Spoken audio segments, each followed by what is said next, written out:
In just a moment, X-1. But first, an important subject in these days of snow and blizzard is how to fight the common cold. And tomorrow, NBC's Weekday deals with this problem in a special feature by Dr. Leona Baumgartner, New York City Health Commissioner.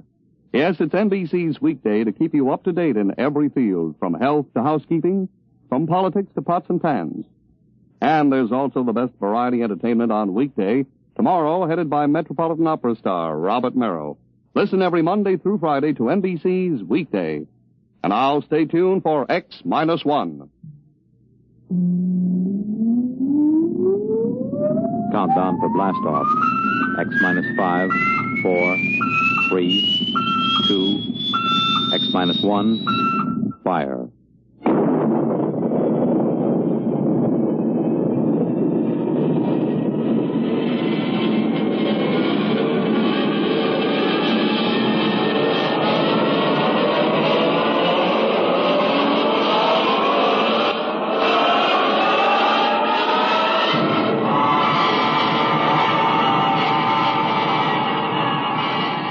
From the far horizons of the unknown come transcribed tales of new dimensions in time and space.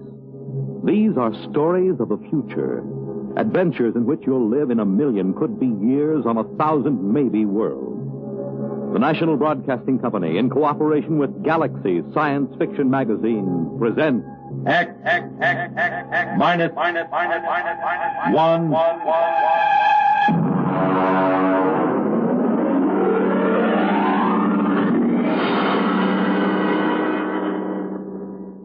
Tonight's story, $1,000 a plate by Jack McKenty.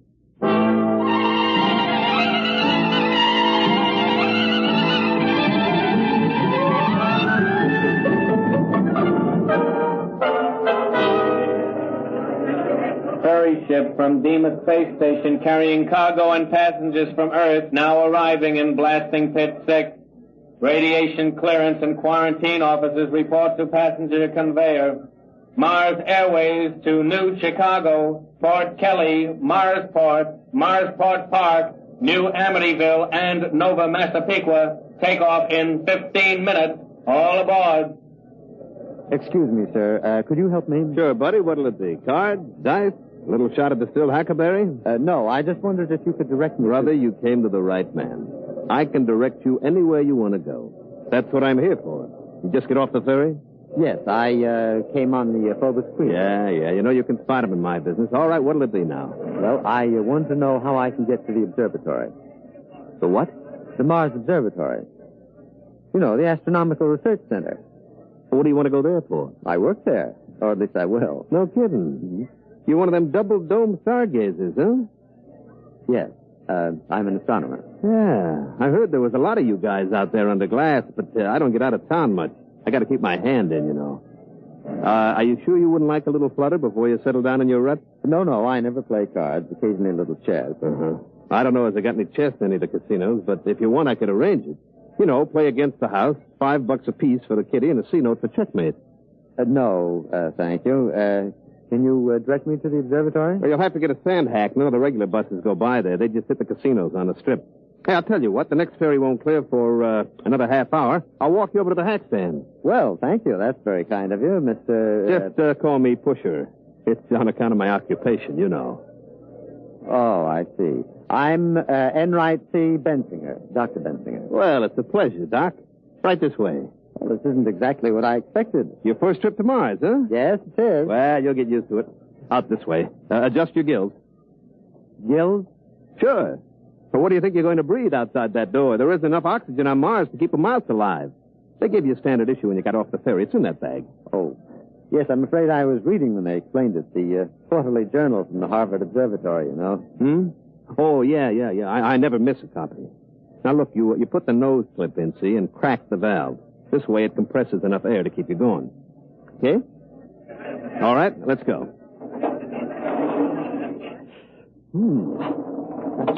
Cold. Sure, it's cold. Sand hacks are right up the street there.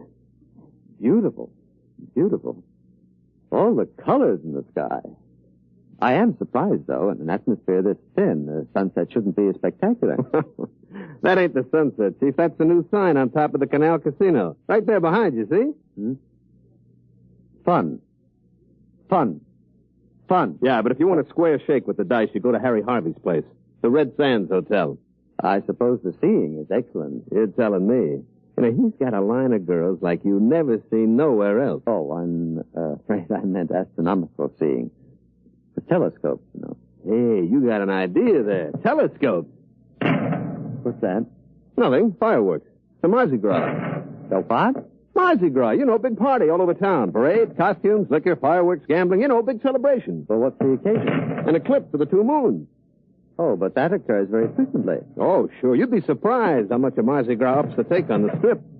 Well, here the sand hacks, and look, don't let them hackies charge you more than $15 for the trip. Just tell them you know me.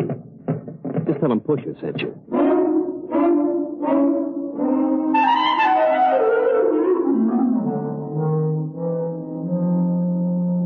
Gentlemen, I want you all to meet Dr. Benzinger, our new colleague. These are Drs. Fitz, Spiegel, Ortney, and Klein. I'm sorry to introduce you to our team at such a critical moment, but our situation is rather desperate. Well, I'm afraid I don't understand. Spiegel, show Dr. Benzinger your plate. Here, just look at this. Just look. It took me 8 weeks working with the computer to plot this plate, and look. But it seems fogged. These streaks, I don't believe I've ever seen them on an astronomical photograph before. What are they? Skyrockets, that's what they are. Skyrockets. Morton, I tell you that they fired them in our direction on purpose. All right. Calm down, Spiegel. Calm down. Do you realize that it will be 12 years before this particular conjunction can be photographed again? Morton, you've got to do something. Couldn't you write a little note to the Chamber of Commerce and ask them to eliminate the fireworks? We've written a note every time a small boy lets off a Roman candle, and it was no use. I tell you, they fire them this way on purpose. I'm afraid that's true. The other directions around town are either oil refineries or homes of the casino owners. I don't suppose there's any chance of moving the observatory then out into the desert. My dear Dr. Benzinger, we'd have to bring in crews to tear it down, other crews to move it and set it up. Not to mention breakage and replacement, which would involve more freight from Earth at $7.97 per pound, dead weight. As it is, the immense costs add up to a staggering total. Do you know what a single photographic plate costs us, counting overhead? $1,000. Well, then what is the answer? Another letter to the town council, I suppose. Let me write it this time, Dr. Morton. My grandmother used to have several rather picturesque phrases, which I believe I could translate. No, Spiegel. Dignity, remember? We are an adjunct of Harvard University. Dr. Spiegel, I shall ask you and Dr. Benzinger to accompany me in person to the town council. Surely they cannot turn down a rational request in the interest of science.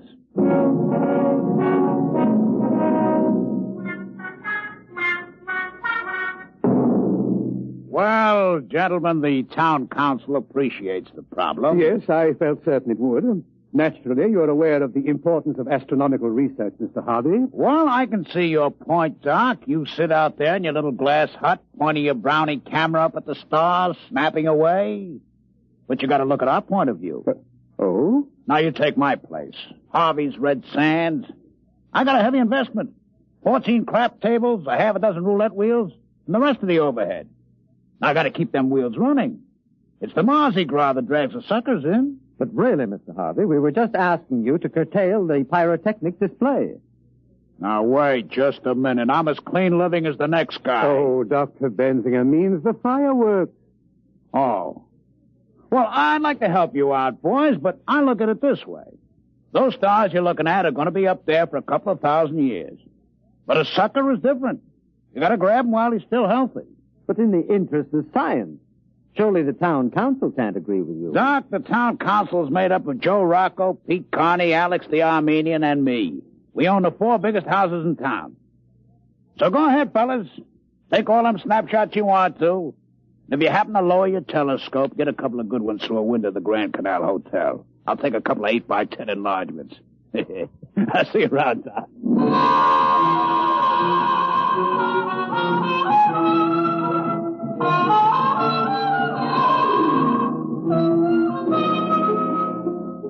Well, I'm afraid the town council was no help. They just remain insensible to reason. Well, I'm afraid the only thing those gentlemen understand is money. My dear Dr. Benzinger, the smallest bet allowed in Mr. Harvey's establishment is approximately the same as your monthly salary.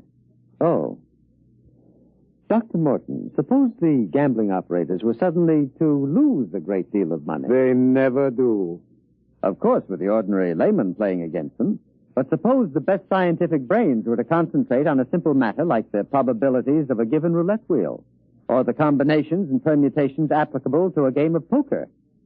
We could put the main computer on it. Doctor, are you seriously suggesting... Well, I think he's got a point. If we could give those casinos a shellacking, they might stop the fireworks just to get rid of us.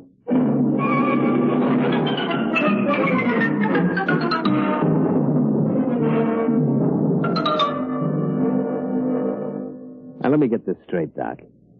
All you eggheads up there made up a kitty to get into a crap game? Well, that's right. I thought you might direct me to the largest establishment, Mr. Harvey's place, I believe. Now, look, Doc, come over here. Mm-hmm. No, over here in the corner. Now, look, I'm a pusher. See, my job is to take these tourists by the lapel and shove them in front of a dice table quick, before they spend any of their letters foolishly on food and lodging. But these rubes, they come here expecting to get took. They don't miss it, you understand? It's all part of a good time. But you guys out there running your Harvard peekaboo racket, you're different. Now, what do you want to get mixed up in this for? You take your penis home and shove it in a piggy bank. Save up and buy yourself a new telescope or something. I appreciate your solicitude, Mr. Pusher, but I'm quite determined. Which way is Mr. Harvey's place? Well, if you've made up your mind, the bus leaves him right over there in about 15 minutes. Get a round-trip ticket, because Mr. Harvey don't want no suckers stuck without they got car fare away from his place. I shouldn't worry about that. Frankly, I expect to leave Mr. Harvey flat broke. I'll see you just before dawn.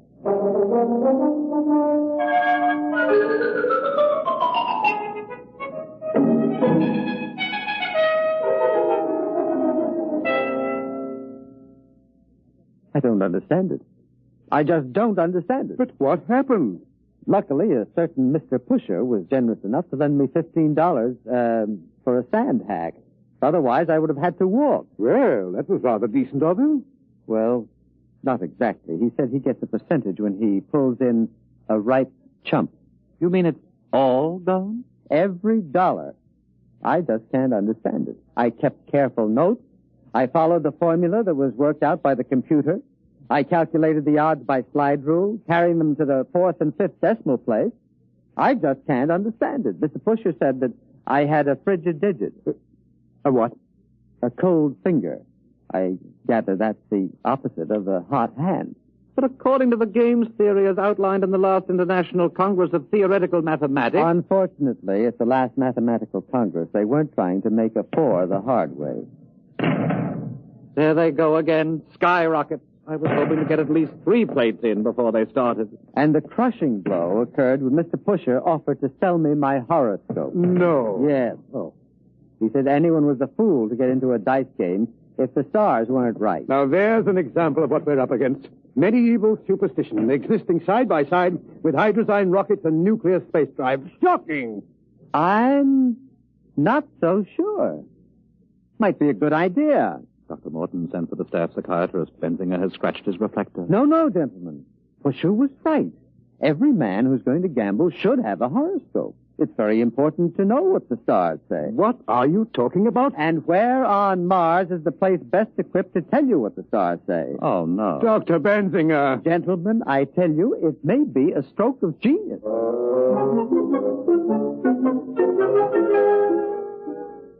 Hello? Is this the advertising office? This is Dr. Benzinger. I should like to place an ad. No. No, there will be no pretty girl. Just this.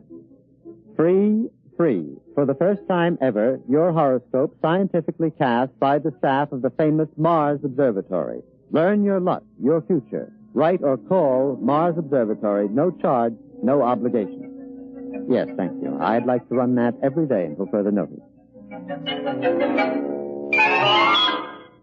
Pusher, Yeah, Mr. Harvey.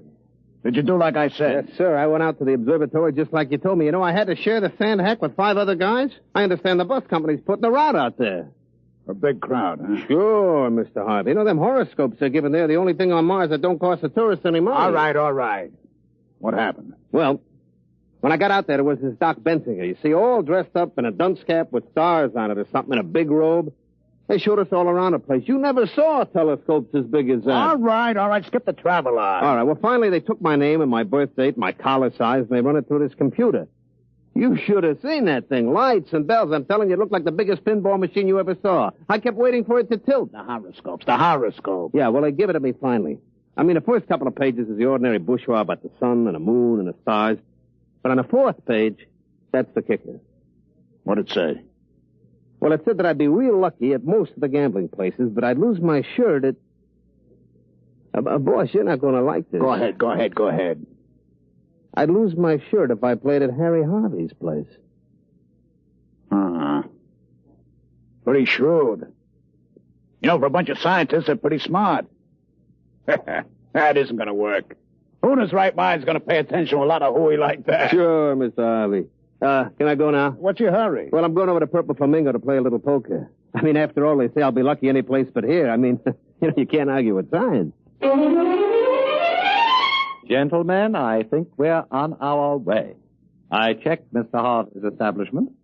You could shoot an elk in the gambling room. Empty, eh? There was nobody playing but an elderly masochist who likes to lose. Dr. Morton, we have a visitor. Bensinger, I have asked you please to take off that confounded astrologer's hat when you come into my office. It embarrasses me. Oh, I'm sorry. But, Doctor, allow me to present Mr. Harry Harvey. Hiya. How's business, Mr. Harvey? Yeah. Well, look, gentlemen, let's put our cards on the table. You put a hole in my pocket like I haven't had since I once ran into an honest police lieutenant in Cincinnati. I presume you've come about our horoscope. Yeah. Let's shoot or get off the foul line. How much? I beg your pardon? How much will it take to lay off? Mr. Harvey, just a promise. What? You're on the town council, Mr. Harvey. Now, the next time the question of tourist entertainment is discussed, we want you to vote against any fireworks display. Well, sure, that's no problem, but look, I'm only one vote. Oh, don't worry, Mr. Harvey. Every one of the casino owners on the council will have his turn to be, mentioned in the stars. Yeah? You gonna knock us all one by one like a flight of ducks? Well, that's the general idea. I gotta hand it to you. I gotta take off my hat to you. Mr. Harvey, we're desperate. We cannot afford to let valuable and irreplaceable photographic plates be spoiled by fireworks. Okay, you win. But listen, here's $5. $500? But we couldn't take it, Mr. Harvey. I've already explained. It's not for me. I want you to take a full-page ad and do the Purple Flamingo in your next horoscope. I'd like to see Joe Rocco's face when he gets a load of it.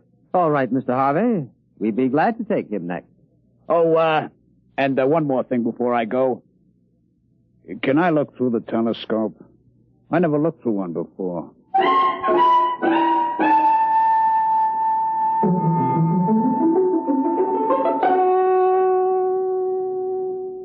Well, that's the last of them. The Red Sands, Frankland's Paradise, the Martian Gardens, the Two Moons Club. And the Purple Flamingo. Dr. Morton, we've got them all. There will be a meeting of the town council a week from now, and after that, no more fireworks. All those beautiful stars and nebulae and not a misbegotten skyrocket to stand between us. Oh, beautiful. Gentlemen, I have some news for you. You have? I am in receipt of an interplanetary radiogram from our parent organization, the Harvard Observatory. Are they going to send the new mass spectroscope? Please. Morton, Earth newspapers carrying accounts of horoscopes published by your organization. Very unscientific. Harvard Board of Overseers, aghast. Must stop at once. Find other solution. Signed, L.K. Bell, Director. Well, I thought Thursday was the regular day for personal message delivery. It is. Oh, Mr. Harvey. I asked Mr. Harvey to wait in the washroom. He brought the message down. Oh, sure. All of us have contacts in the radio office. We can get a hold of messages a couple of days before they clear. Did you come down to gloat over our misfortune, Mr. Harvey? No. You got my promise to help you boys, and I'll stick by you. But the rest of them, well, it's tough, fellas, but business is business. I'm afraid the fireworks will go on as usual. Thank you, Mr. Harvey.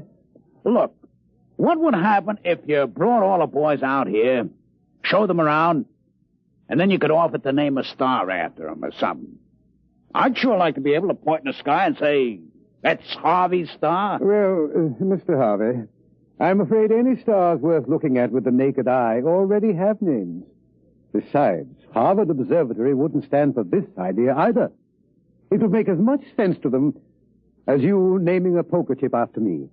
But, Dr. Morton, we've got to think of something. We tried rigging up a photoelectric cell. It closes the shutter when a rocket goes up, but it cuts the exposure time too much.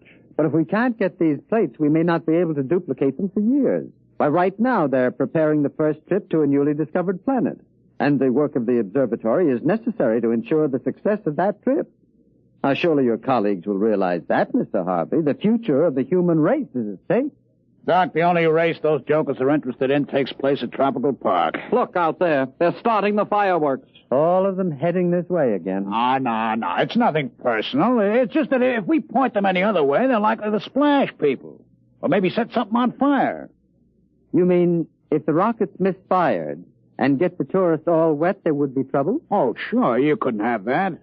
The guy with wet pants ain't going to stand around no crap table for hours. Mr. Harvey, do you really want to help us? Well, sure. I promised, didn't I? Dr. Spiegel, do you think the research library would have any material on pyrotechnics? Bensinger, what do you have in mind? Well, Dr. Morton, I was thinking of fighting fire with fireworks.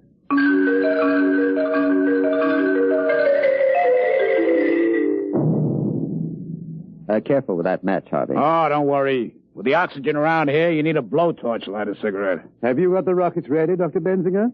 Well, here they are in the launching racks. I've got all my instruments, compass, a clinometer, an azimuthal radioscope, and a blowtorch. Well, what are we waiting for? Spiegel, he's bringing the calculated trajectories from the computer. Say, I don't know if I like this. What if they miss?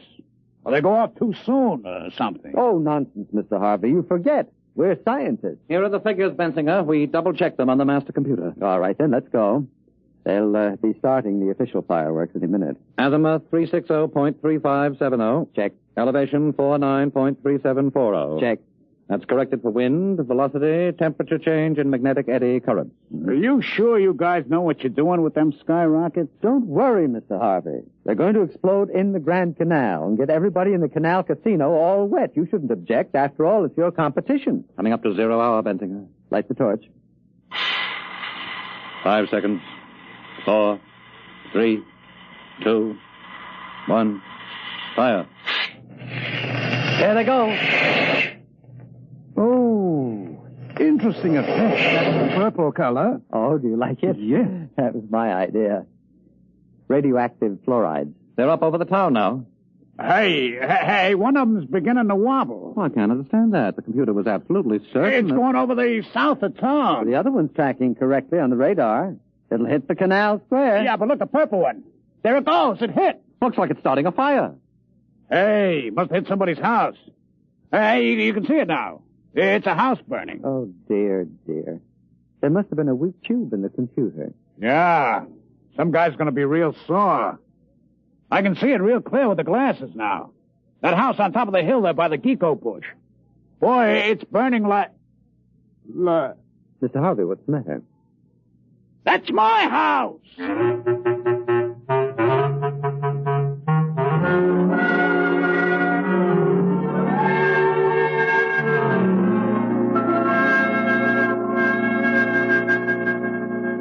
Dr. Bensinger, I've called you in to read a letter that I've written to Mr. Harvey. Oh, do you know his address?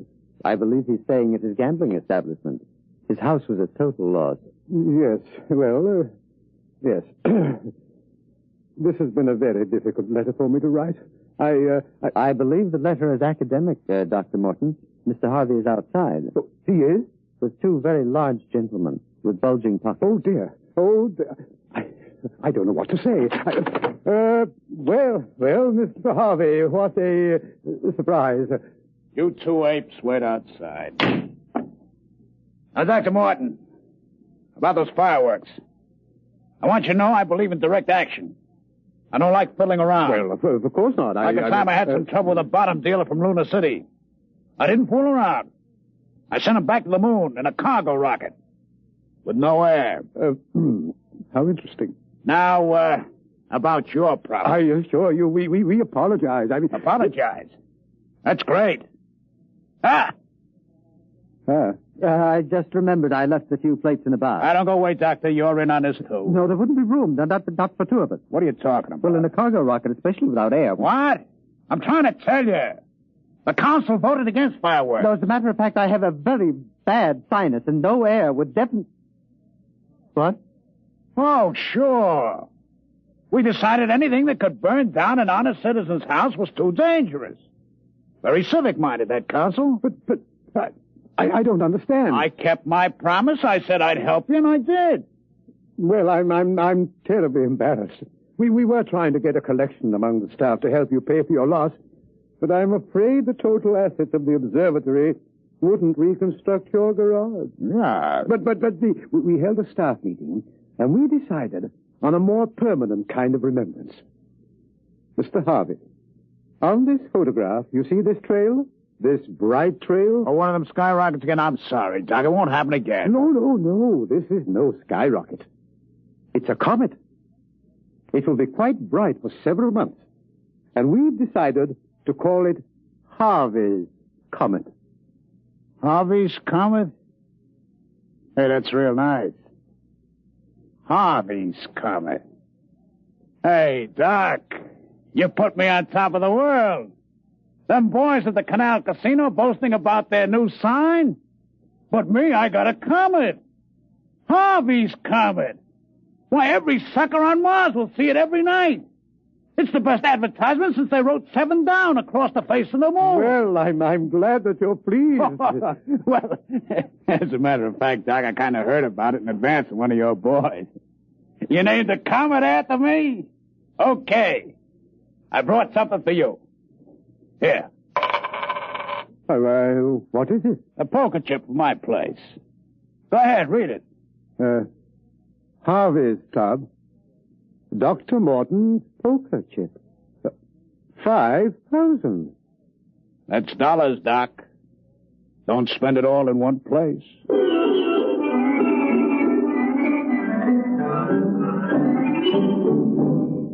You have just heard X-1, presented by the National Broadcasting Company in cooperation with Galaxy Science Fiction Magazine, which this month features Volpa, the story of a scientist with a sense of humor who thought the only kind of gag worth pulling was a cosmic one, until he suddenly learned that the cosmos has a really nasty sense of humor. Galaxy Magazine, on your newsstand today. Tonight, by transcription, X-1 has brought you $1,000 a plate, a story from the pages of Galaxy written by Jack McKenty and adapted for radio by Ernest Kenoy. Featured in the cast were Bob Hastings, Carl Swenson, Mandel Kramer, Mercer McLeod, Alan Hewitt, and Ralph Bell. Your announcer, Fred Collins. X-1 was directed by Daniel Sutter and is an NBC Radio Network production.